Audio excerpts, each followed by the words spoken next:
दोस्तों जय मसीह। एक बार फिर से आपका स्वागत करते हैं अपने चैनल सकरा फाटक में।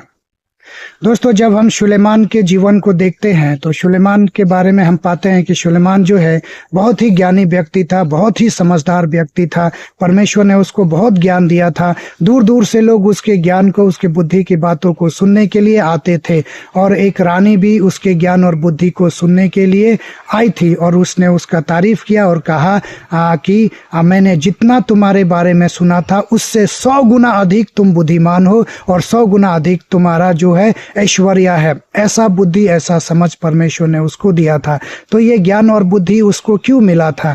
क्योंकि जब परमेश्वर ने उसको दर्शन दिया और दर्शन दे करके पूछा कि तू कोई ऐसा वरदान मुझसे मांग जो तू चाहता है, तो उसने ना दीर्घायु मांगा, ना बड़ा राज्य मांगा, ना दुश्मनों का नाश मांगा। इस प्रकार का कोई भी चीज है उसने नहीं मांगा। धन संपत्ति भी उसने नहीं मांगा। उसने परमेश्वर से बोला जो राज्य आपने दिया, जो लोग आपने दिए हैं, उस राज्य को सही तरीके से चलाने के लिए आपका ज्ञान, आपका बुद्धि, आपका समझ मुझे चाहिए। तो परमेश्वर जो है इन सुलेमान का इन बातों को सुन करके बहुत ही खुश होता है और परमेश्वर कहता है कि तुमने ये सभी चीजें नहीं मांगा, इसलिए मैं तुमको ये सभी चीजें भी दूंगा और प्लस साथ ही साथ तुमको इतना ज्ञान, इतना बुद्धि दूंगा कि तुम्हारे सामने कोई भी खड़ा नहीं हो पाएगा और उसके बाद तुम्हारा जैसा बुद्धिमान व्यक्ति इस पृथ्वी पे दूसरा जो है नहीं होगा। तो हम देखते हैं कि सुलेमान को कितना ज्यादा बुद्धि दिया गया और उसके बुद्धि के आगे कोई भी खड़ा नहीं हो पाता था और उसी बुद्धि के अनुसार उसने परमेश्वर का भवन भी बनाया।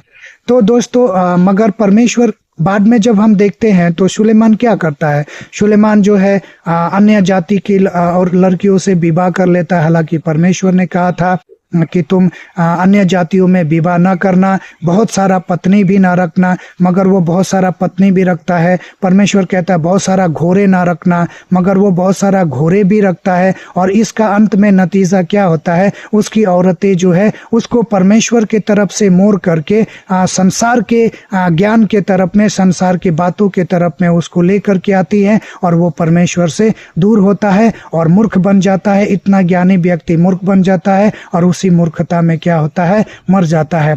तो दोस्तों परमेश्वर जो है हमसे कह रहा है कि हमको कभी भी संसार के ज्ञान के पीछे नहीं भागना चाहिए। दोस्तों इस संसार में बहुत बड़े बड़े ज्ञानी हैं जो बैठ करके ज्ञान बांटते रहते हैं, मगर उनके ज्ञान में मुक्ति की बातें नहीं पाई जाती है। मुक्ति कैसे मिलेगा वो नहीं जानते हैं, उद्धार कैसे मिलेगा वो नहीं जानते हैं, हमको शांति कैसे मिलेगा वो नहीं जानते। बस इधर उधर गोल मटोल बातें करते हैं और अपना पैसा कमाते हैं, अपना नाम को कमा लेते हैं और लोग जो है उन्हीं के आगे दंडवत करते हैं, उन्हीं के आगे सर झुकाते हैं और सोचते हैं कि बस अब बहुत हो गया, अब इससे ज्यादा हमको कुछ भी नहीं चाहिए। ज्ञान जो है यहीं पे समाप्त हो गया। ये बड़े ज्ञानी व्यक्ति है, इन्होंने जो कहा वही सत्य है। मगर परमेश्वर कहता है कि तुम आत्माओं को परखो, तुम जो बातें सुनते हो सुनो, मगर साथ में उसको क्या करो? परखो कि ये परमेश्वर के तरफ से है कि नहीं है।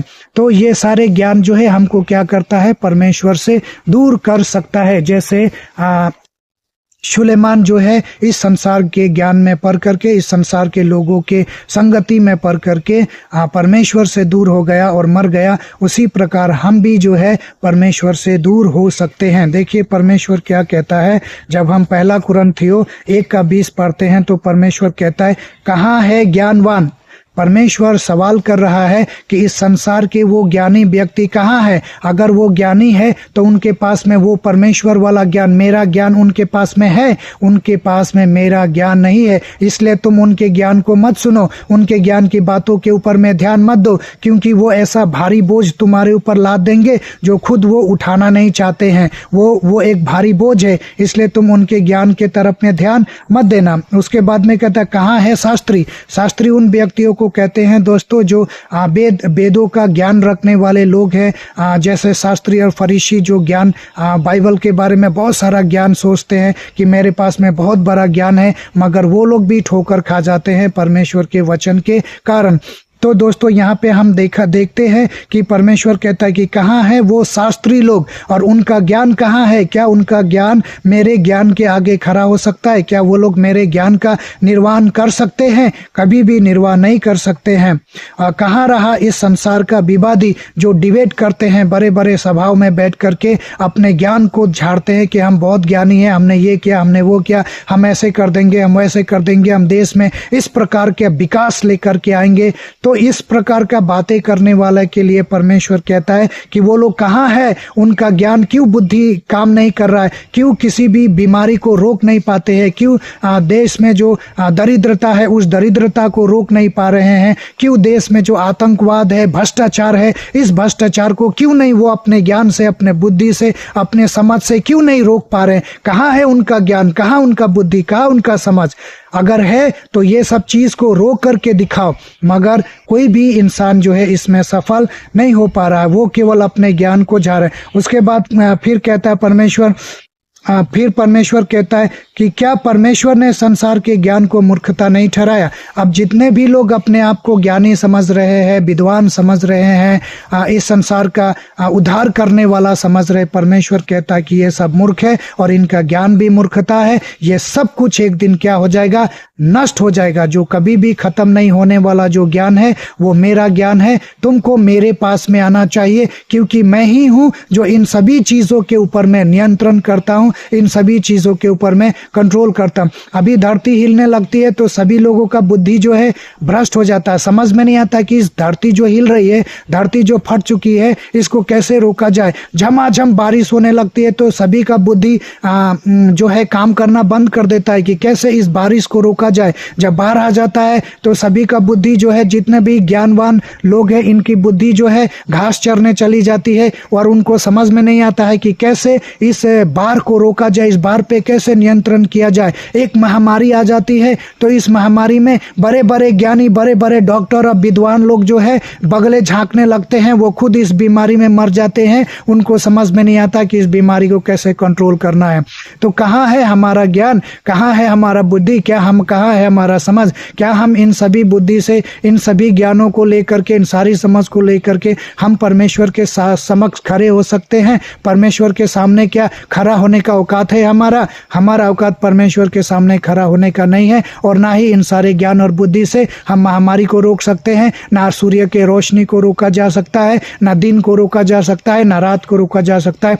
ना हम ये कर सकते हैं, ना हम वो कर सकते। फिर भी हम अपने आप को क्या समझते हैं? ज्ञानी समझते हैं। आज अगर कोई भाई परमेश्वर के पास किसी गैर मसीही के पास में जाकर के वचन सुनाता है, परमेश्वर के बारे में बताता है, तो मुंह उठा करके कुछ लोग चले आते, तुम ईसाई बना रहा है, तुम प्रभु को बारे में बता रहा। कौन है ये प्रभु? कहाँ है मेरा प्रभु? सबसे ज्यादा राम सबसे शक्तिशाली, ये शक्तिशाली, वो शक्तिशाली, इतने देवी देवता है, तुम्हारा प्रभु तो अकेला है, कुछ नहीं कर सकता। ये वो क्या क्या फलान ठिकान बोलते हैं और उसके बाद में धमकी देते हैं, गाली गलौज करते हैं, दारू शराब पीते हैं और मौका मिलता है तो सामान भी लूट करके चले जाते। यही तो इस संसार का ज्ञान है, यही तो इस संसार की बुद्धि है, यही इस संसार की समझ है और ऐसा ही लोग करते हैं।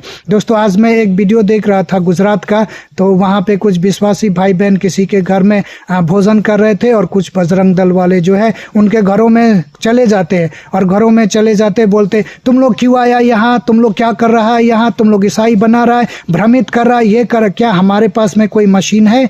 हमारे पास में कोई भी मशीन, हम किसी को किसी आदमी को ईसाई बनाने का हमारे पास में कोई मशीन नहीं है, हम ऐसा नहीं करते हैं। मगर ये संसार का ज्ञान है दोस्तों, ये संसार का ऐसा ही ज्ञान है। लोग परमेश्वर से दूर है और अपने ज्ञान को लेकर के चलते हैं। परमेश्वर उधर देख रहा है, हम इधर देख रहे हैं, तो परमेश्वर से कभी मुलाकात नहीं होता है, एनकाउंटर नहीं होता है। इसी अंधकार में जन्मे, इसी अंधकार में मर जाते हैं और एक दिन उस अंधकार में, सबसे घोर अंधकार में, पीरा वाली जगह में चले जाते हैं और वहां पे जाकर के रोते हैं, चिल्लाते हैं, परमेश्वर बचाओ बचाओ बचाओ बचाओ। मगर वहां तो अब तुमको बचाने वाला कोई भी नहीं होगा। होगा, हमको बचाने वाला कोई भी नहीं होगा, क्योंकि बार बार परमेश्वर ने भेजा, जाओ उसको बताओ मेरे बारे में, मेरे ज्ञान के बारे में उसको बताओ। मगर जब हम जाते हैं उसके पास में परमेश्वर का ज्ञान को बताने के लिए, वो अपने कानों में उंगली डाल लेता है, बोलता मैं नहीं सुनूंगा, मैं गांधी जी का बंदर बन चुका हूँ, मैं ना देखूंगा, मैं ना सुनूंगा, मैं ना बोलूंगा।